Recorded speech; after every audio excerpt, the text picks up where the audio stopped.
The first morning in Elderbrook felt colder than Harriet expected. A thin veil of mist blanketed the Yorkshire Dales, drifting lazily across the wide fields behind the Calder cottage. Harriet stood at the kitchen window with a cup of weak tea warming her hands. Owen was still asleep upstairs after a long night of unpacking boxes, but Harriet could not shake the restlessness pressing at her chest.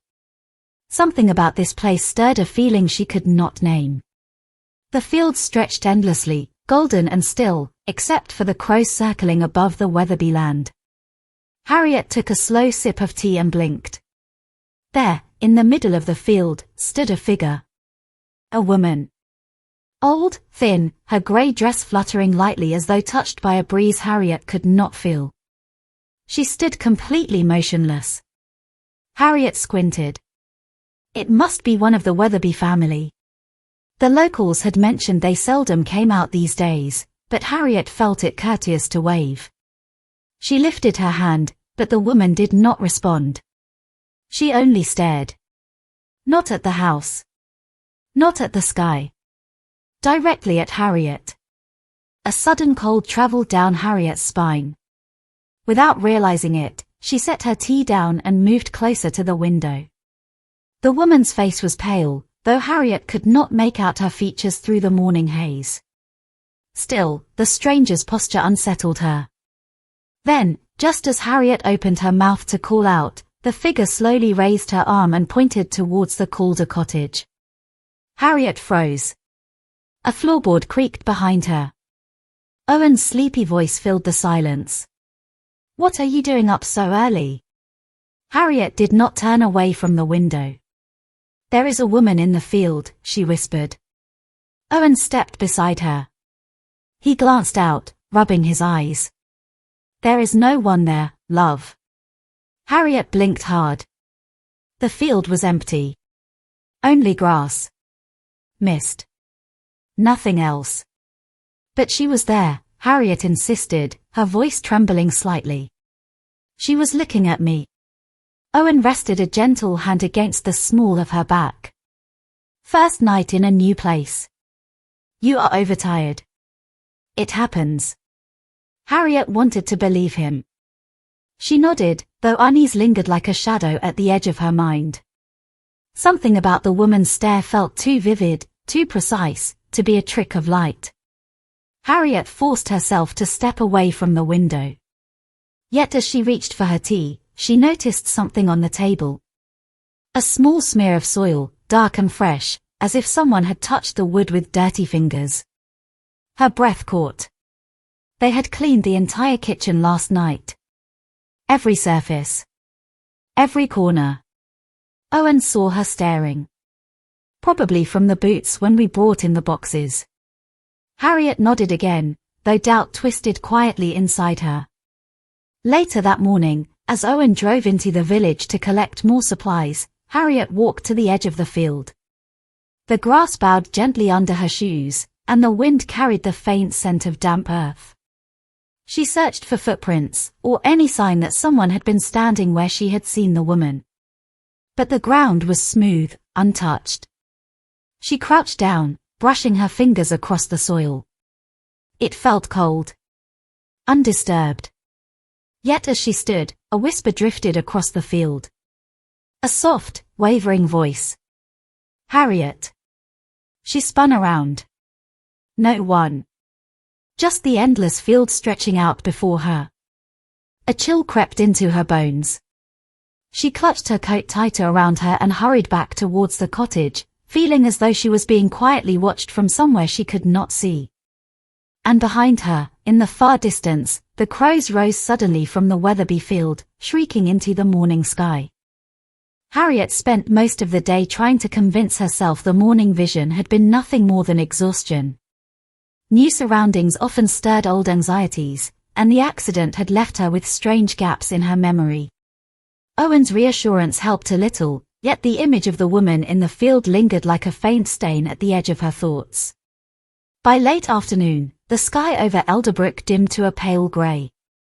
Owen's car had not yet returned from the village, and the cottage felt colder than it had that morning. Harriet wrapped a knitted scarf around her neck and decided to continue unpacking upstairs. Each creak of the wooden floor echoed through the empty rooms, reminding her that the house was old, older than she realized when they first viewed it. As she opened the wardrobe in the main bedroom, something metallic clinked against the floor. Harriet jumped, her heart skipping. She crouched and picked up a small silver earring, antique in design. The metal was cool and heavy in her palm. She frowned. She did not own anything like this. Nor had she unpacked jewelry boxes yet. The earring seemed out of place, as though planted deliberately. Harriet glanced around, feeling a strange tightening in her throat. Perhaps the previous owners left it behind, she thought, though the idea did little to ease the discomfort curling in her stomach. She placed the earring on the bedside table and stepped into the hallway. That was when she heard it. A soft click. A movement from downstairs. Harriet froze at the top of the staircase. The front door, which she had locked earlier, now stood slightly ajar. Cold air drifted through the gap, rustling the hallway rug.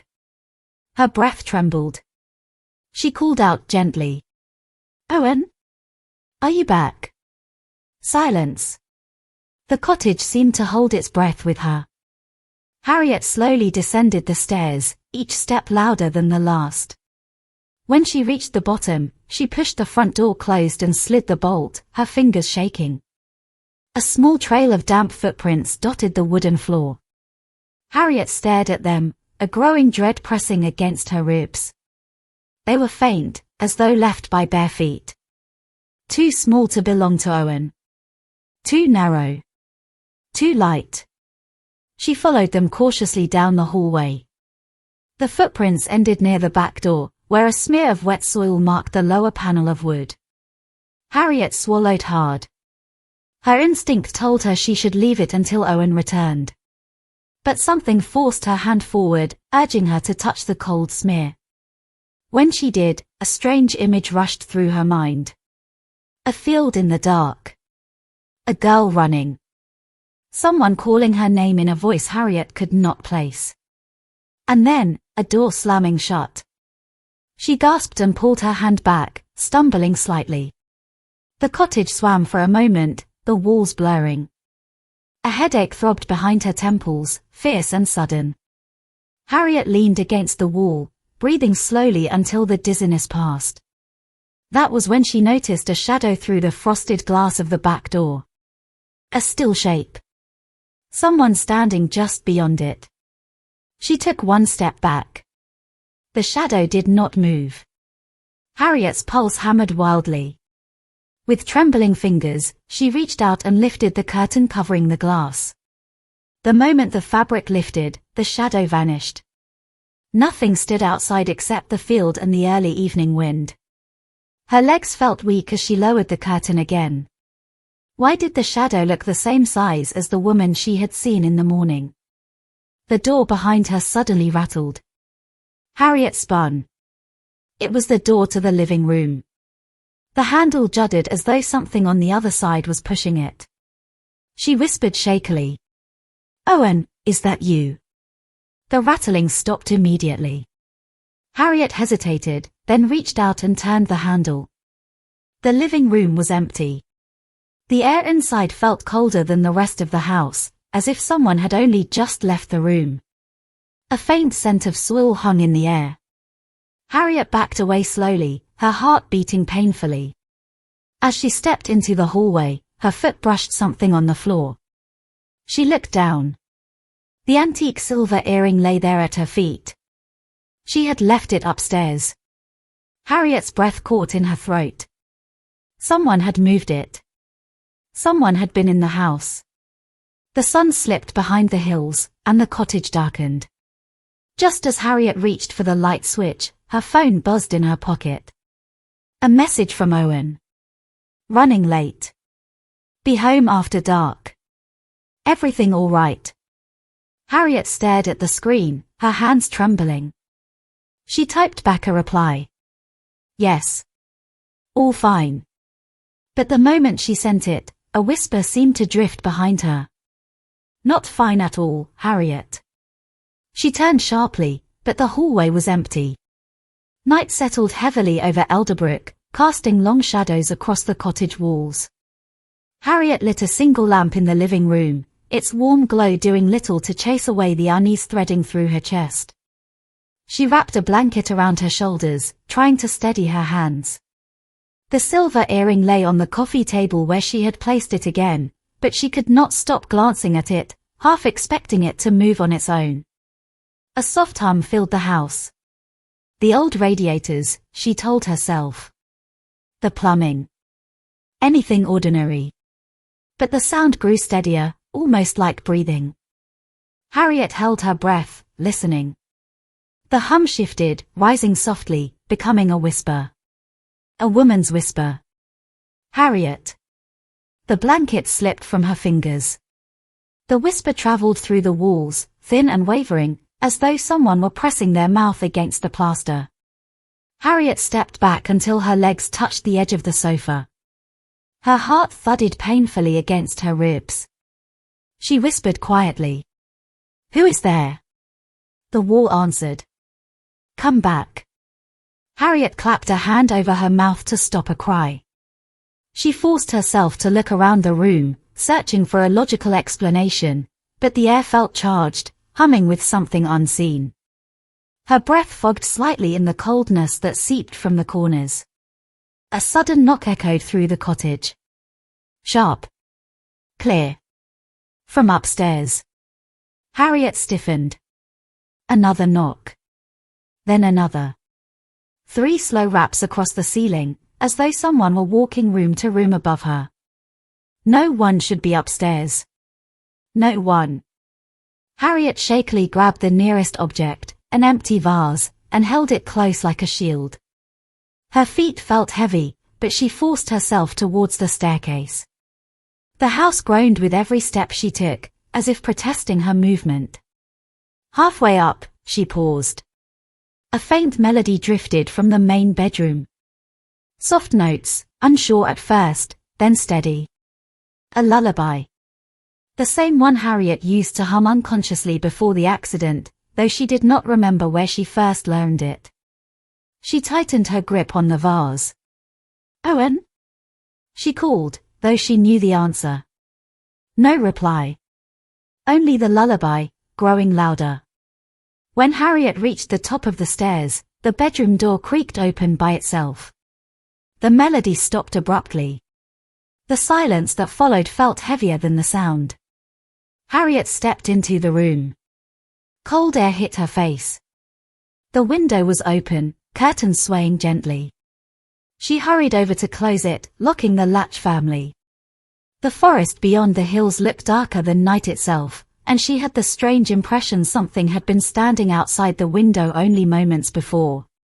As she turned back towards the bed, her foot caught on something. A second earring. Identical to the first.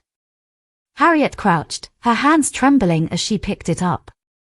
The pair glittered faintly in the dim lamplight, their cold surface almost sharp against her skin. A noise behind her made her freeze. The wardrobe door was moving. Slowly. Inch by inch. As if pushed from the inside. Harriet's breath stuttered. Her voice cracked. "Who is in there?" The door stopped. A thin streak of soil trickled from the bottom seam, scattering across the wooden floor. She stumbled back until her shoulders hit the wall. Panic surged through her veins. Her mind screamed for her to run, but her legs would not obey. Then, from inside the wardrobe, a voice spoke. A child's voice. Barely a whisper. Barely a breath. "Harriet. You promised you would not forget me." The vase slipped from her hands and shattered on the floor. Harriet stumbled out of the room, gripping the banister as she hurried downstairs. Her vision blurred with fear, and her heartbeat roared in her ears. The moment she reached the bottom step, her phone buzzed again. A text from an unknown number. "Do not open the wardrobe again. She remembers you." Harriet stared at the message, dread hollowing her stomach. Before she could react, the back door rattled violently, as though someone were trying to force it open. Harriet backed away, her eyes locked on the shaking door. Something was trying to get inside. And Harriet suddenly realized something terrifying. Whatever was in the wardrobe upstairs was not the same thing that wanted to enter the house now. The rattling at the back door stopped as suddenly as it had begun. The cottage fell silent, save for Harriet's shaky breathing. She clutched her phone tightly, her thumb hovering over Owen's contact. She wanted to call him, to hear his voice, but something held her back. A strange instinct whispered that involving him now would only make everything worse. The house seemed to listen as she moved, every creak of the floorboards echoing like a warning. Harriet backed away from the door until her shoulders touched the living room archway. The lamp flickered, casting uneven light across the walls. Then she heard it. Soft. Distant. Footsteps. Outside. Harriet edged towards the window and peered through the gap in the curtain. The field stretched under a thin veil of moonlight. Frost glimmered faintly across the grass. Nothing moved. Yet the sound continued, steady and deliberate, like someone walking through the frozen earth. Her breath fogged against the glass. A figure emerged at the far end of the field. Harriet's body tensed. It was the same woman she had seen that morning. Bent slightly forward. Grey hair whipping in the wind. A long coat brushing the frozen grass. She walked with slow, purposeful steps towards the cottage.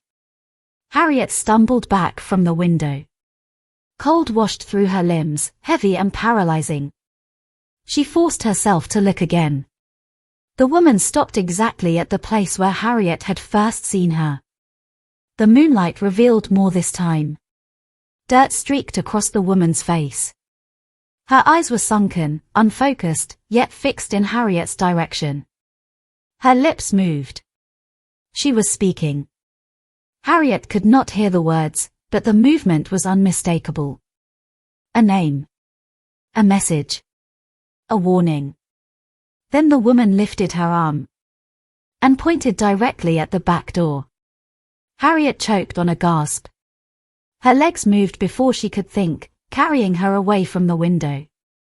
She reached for the lamp, but the light died instantly, plunging the cottage into cold, suffocating darkness. Harriet froze. The footsteps outside stopped. Then a new sound crept through the silence. Tap. Tap. Tap. Fingertips on the back door. She covered her mouth to keep from screaming.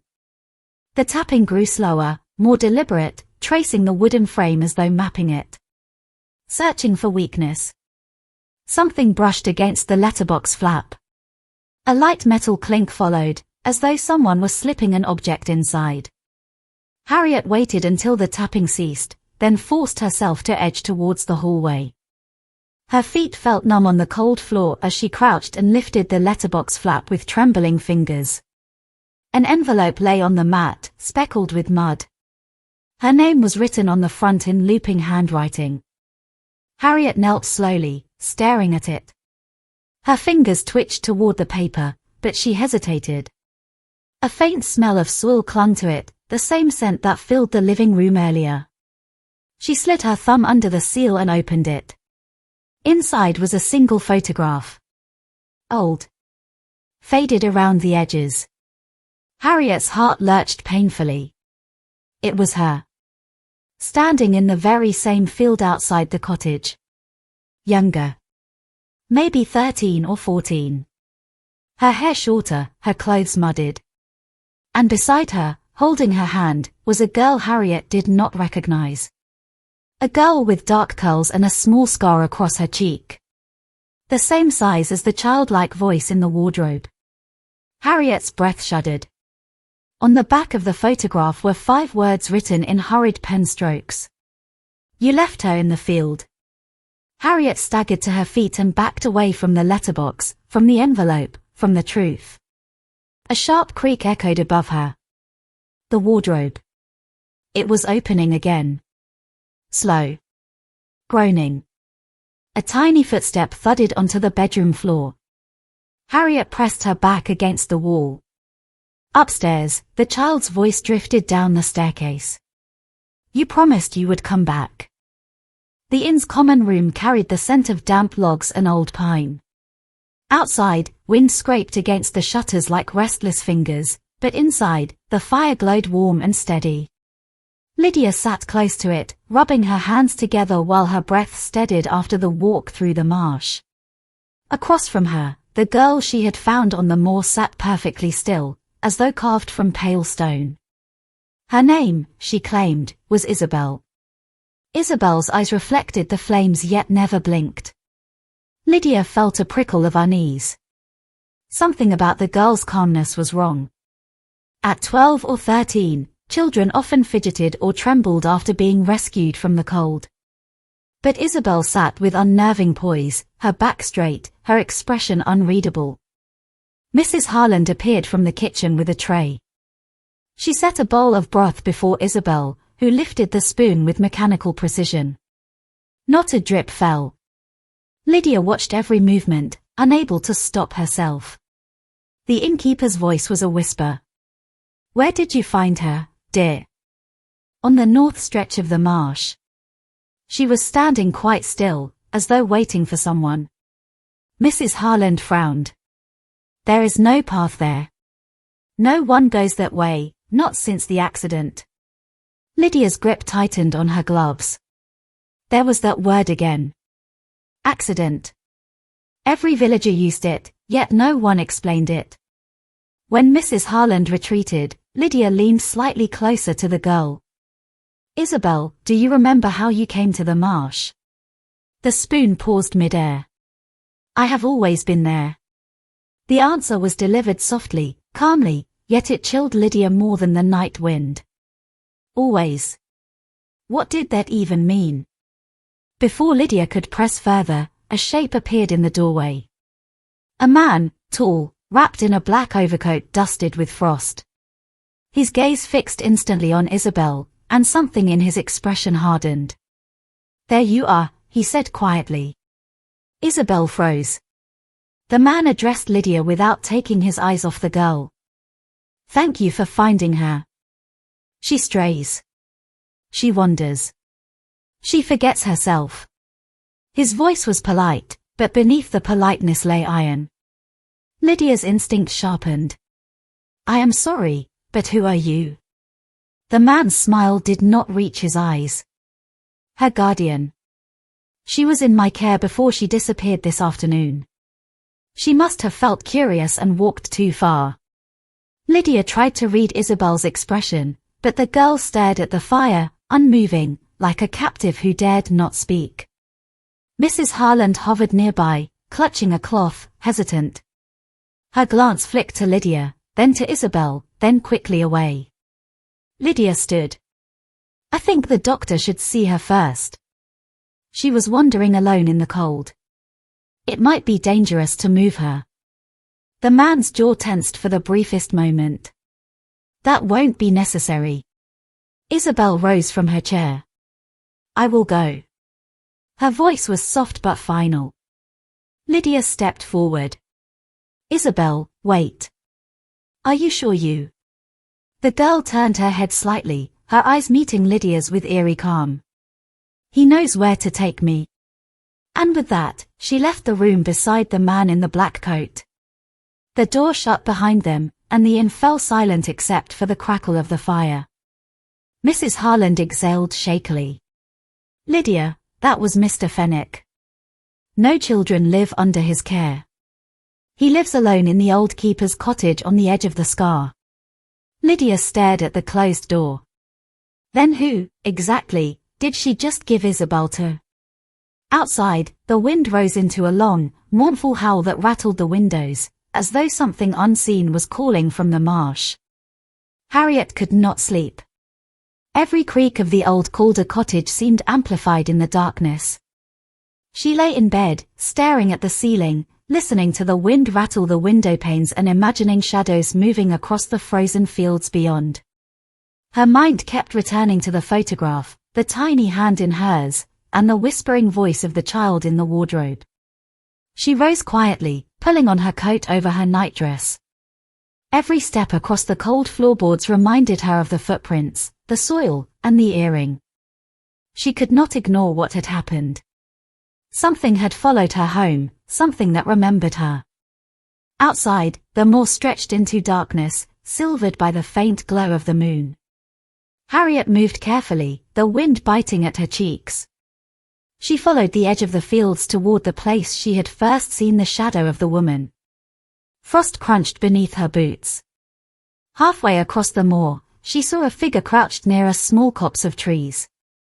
The figure lifted its head slowly, and the pale face was unmistakable. The woman, from the field. Harriet's heart lurched. Before she could speak, the woman's voice came, low and rasping. "She left me." Harriet froze. The words were a confession, a warning, or both. The air seemed to thicken around her as the woman rose, pointing a finger toward the dark hollow in the moor. Harriet stepped back instinctively. The moonlight caught on something metallic in the distance. A small, rusted tin box lay partially buried beneath the soil. Harriet felt compelled, drawn toward it as if the ground itself had summoned her. Kneeling, she brushed away frost and dirt, revealing faded lettering on the lid. Inside were photographs, letters, and a child's diary. Her own handwriting stared back at her, only she did not remember writing a single page. Every entry spoke of a girl with dark curls, her name forgotten, and of strange arrangements, of someone promising to keep her safe in the moor, hidden from the world. Harriet's stomach turned. The details matched the whisper in the wardrobe. The girl, the photograph, the voice, it was all connected. And all of it pointed back to the past she had tried so hard to forget. A sudden gust of wind knocked the box to the ground. Frost scattered across the pages. Harriet looked up. The woman was gone, leaving only silence and the chill of the night. Harriet held the diary to her chest, shivering. The moor seemed endless, stretching in every direction like a grey ocean. And somewhere in that vastness, the truth waited, buried, patient, and watching. Harriet returned to the cottage, the diary clutched tightly against her chest. Her mind raced, questions tumbling like stones down a hill. How could she have forgotten so much? Who had hidden the girl in the moor? And why had the voice in the wardrobe known everything? The cottage felt colder than before, as though the walls themselves remembered the past she had unearthed. Harriet set the diary on the table and moved toward the staircase. She had to see. She had to confront it. Upstairs, the bedroom was dark. The lamp had gone out again. Harriet's hand shook as she reached for the wardrobe handle. Slowly. Hesitantly. The doors creaked open, revealing empty darkness. But then, a faint movement. A shadow detached itself from the corner. Small. Pale. Perfectly still. Isabel. The girl from the moor, or perhaps the one from Harriet's forgotten childhood, stood silently in the wardrobe. Her dark curls framed her face, her eyes wide and unblinking. She held something in her hands, the second silver earring. Harriet stepped back. How did you? The girl tilted her head. You left me. Harriet felt her chest tighten. She sank to the floor, trembling. I don't remember. I didn't. Isabel's lips curled slightly. You forgot. But I didn't. The air seemed to thrum around them. The cottage felt alive, aware. The whispers began again, soft and insistent, echoing from the walls. Harriet opened the diary. The entries stared back, each word a shard of memory, each page a mirror of guilt and fear. She remembered a promise, made to the girl. A promise she had broken. Suddenly, the girl stepped forward. Her movements were fluid, almost unnatural. She placed the earring on the floor. It was an offering. Or a warning. Harriet could not tell. The whisper rose, louder now. Harriet. Harriet. Harriet. The walls seemed to close in. She covered her ears, but the sound penetrated anyway, rattling her bones. Isabel knelt before her. Do you remember now? Tears blurred Harriet's vision. Every memory she had buried, every secret, every lie, flooded back. The child in the moor.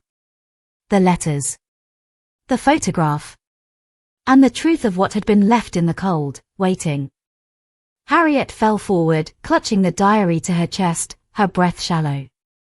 The girl smiled softly. Not cruelly. But with a weight that spoke of centuries of waiting. And then she was gone. The wardrobe was empty. Silence filled the room. Harriet remained on the floor, trembling, the diary pressed to her chest. The cottage seemed normal again, but she knew it was a fragile piece. The secrets of the moor, of the lost child, would haunt her forever. Outside, the wind moaned through the trees. Somewhere, in the distance, a shadow moved across the frozen field. Harriet awoke before dawn, her body still tense from the night's terror. The cottage was quiet, but the diary lay open on the table, pages fluttering as though breathing. Something compelled her. She had to go back to the moor. She had to find the hollow, the place that kept the secrets buried for so long. Wrapped in a thick coat and scarf, she stepped outside. The world was grey and silent, fog rolling low over the frozen fields. Each step crunched in the frost, echoing in the hollow night. Harriet's heart thudded painfully, but she could not turn back. The hollow appeared as a depression in the moor, partially hidden by scrub and frost. As she approached, a faint light flickered inside, though there was no sun yet. Something had been here recently. Footprints, half frozen, led down into the small pit. Harriet climbed carefully. At the bottom, she found a trapdoor, old and splintered. Her hands trembled as she lifted it. Below lay a narrow passage, damp and musty. The faint scent of soil and decay filled her nostrils. The diary in her hand seemed to pulse, guiding her. She stepped down, the passage tight around her, walls scraping against her shoulders. Every step echoed. She imagined the whispers again, the same words, Harriet. Harriet. Harriet. Then the passage opened into a small chamber. And there she saw her. The girl. No longer pale, no longer carved from shadow, but alive. A smile, faint but real. Isabel, or perhaps the memory of her younger self, reaching out. Harriet fell to her knees. I failed you. I left you here. The girl's voice was soft, almost sorrowful. You were never meant to leave. But now you are here. The chamber was filled with old toys, letters, and photographs, remnants of a life lost, a child forgotten. Harriet touched them gingerly, as though disturbing them too much would erase their existence entirely. And then she understood. The moor, the hollow, the whispers, they were not curses or hauntings. They were reminders. The past, no matter how deeply buried, always waited. Always remembered. Harriet held the diary close. She would never forget again. She would protect the memory, the girl, and the truth that had been hidden in the moor for so long. Outside, the first light of dawn crept over the horizon. Frost glimmered, and the wind softened. Harriet stood at the edge of the hollow, looking down at the chamber. A deep exhale escaped her lips. Somewhere in the moor, something that had been lost for years had finally found its voice. The sun had risen over Calder Cottage, painting the frost-covered fields with pale gold. Harriet sat by the kitchen window, the diary open in her lap. She traced the familiar handwriting with trembling fingers, each word a bridge between the past and the present. The moor outside was quiet, deceptively calm. She could feel it now, the presence that had haunted her nights, whispered from the walls, led her to the hollow. It had always been there, watching, waiting for acknowledgement. And now it was patient, almost gentle, as if it had finally found someone who would listen. The silver earrings rested side by side on the table. Harriet picked them up, turning them over in her hands. Each one reflected the morning light differently, yet together they formed a pair, whole, complete. She understood now. They were a symbol, a reminder that even what was lost could return, transformed, in ways she had never imagined. A knock at the door startled her. She rose slowly, opening it to see Owen standing there. His eyes softened when he saw the diary in her hands. "I found her," he said simply. Harriet nodded, her throat tight. "I found what was left behind." They stepped outside together, toward the moor. The wind had softened, carrying the scent of earth and frost. Somewhere beyond the hollow, shadows moved, but now, they did not bring fear. They were witnesses, silent and enduring, marking the passage of time. Harriet held the diary to her chest, feeling the weight of memory and truth. She did not need to speak. She understood. The whispers, the voice, the girl, they were never meant to harm her. They were meant to be heard, remembered, and honored. As she walked across the frost-tipped grass, Harriet glanced back at the cottage. The windows reflected the morning sun, warm and forgiving. And for the first time in years, the moor seemed alive with possibility, not with loss. The hollow was quiet, but the voice remained, not a whisper now, but a soft, enduring presence in her heart. Harriet smiled, knowing that what had been forgotten could finally rest, and what had been lost could finally be remembered.